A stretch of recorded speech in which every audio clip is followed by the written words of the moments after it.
A reading from the book of Nehemiah, chapter 1. This is the account of what Nehemiah, son of Hakaliah, accomplished in the month of Kislev, in the 20th year that Artaxerxes was emperor of Persia. I, Nehemiah, was in Susa, the capital city. Hanani, one of my brothers, arrived from Judah with another group, and I asked them about Jerusalem and about the other Jews who had returned from exile in Babylonia.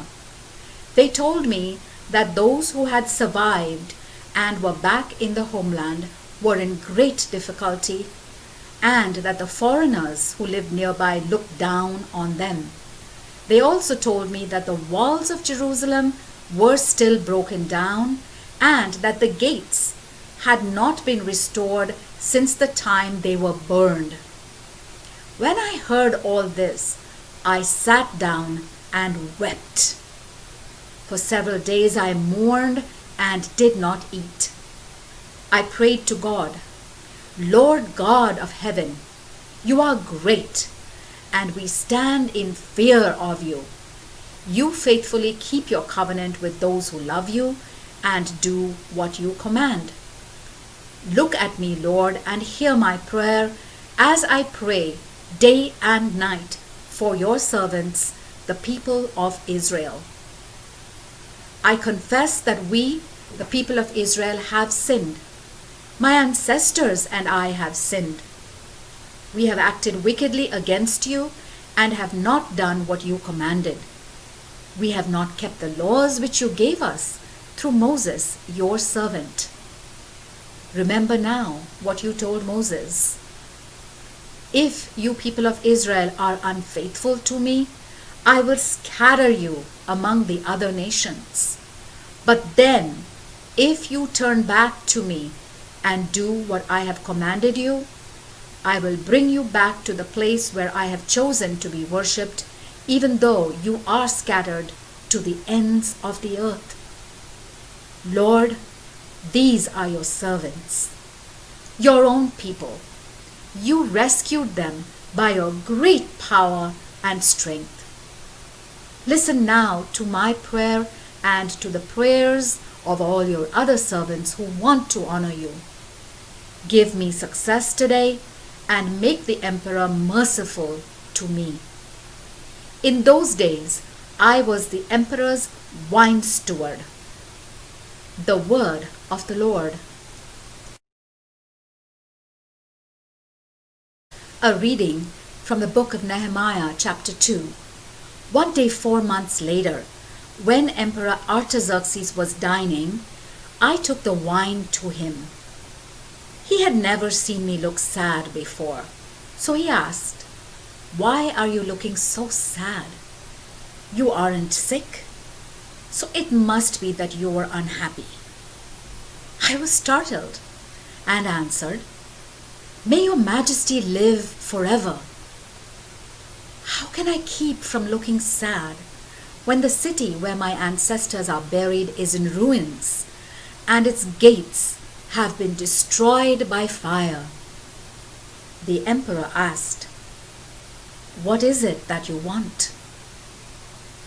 I prayed to the God of heaven, and then I said to the emperor, "If your majesty is pleased with me and is willing to grant my request, let me go to the land of Judah, to the city where my ancestors are buried, so that I can rebuild the city."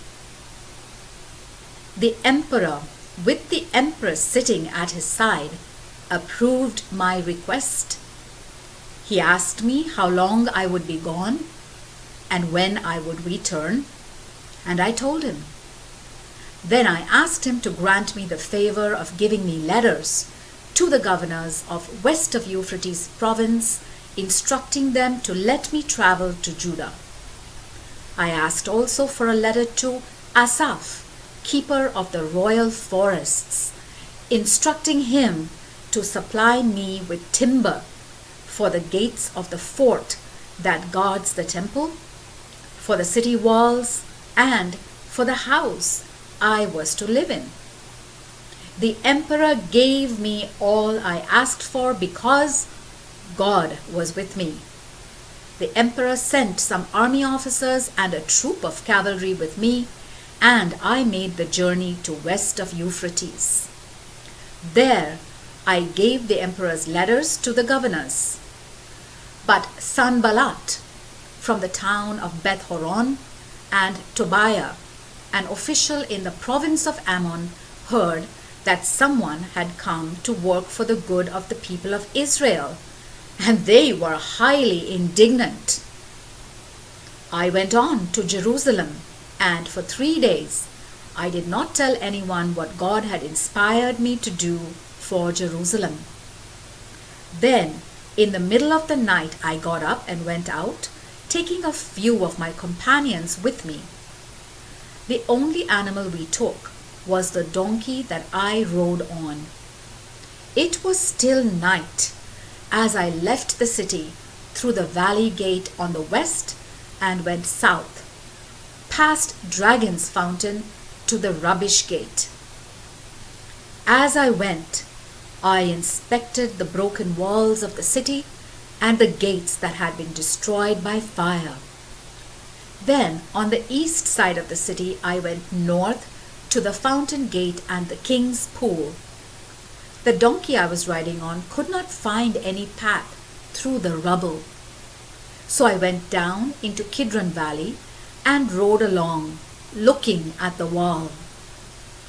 Then I returned the way I had come and went back into the city through the valley gate. None of the local officials knew where I had gone or what I had been doing. So far, I had not said anything to any of the other Jews, the priests, the leaders, the officials, or anyone else who would be taking part in the work. But now I said to them, "See what trouble we are in because Jerusalem is in ruins and its gates are destroyed. Let's rebuild the city walls and put an end to our disgrace." And I told them how God had been with me and helped me and what the emperor had said to me.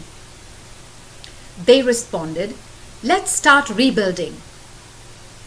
And they got ready to start the work.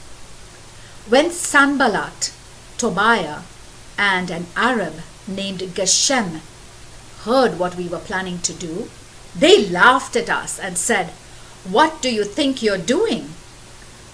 Are you going to rebel against the emperor?"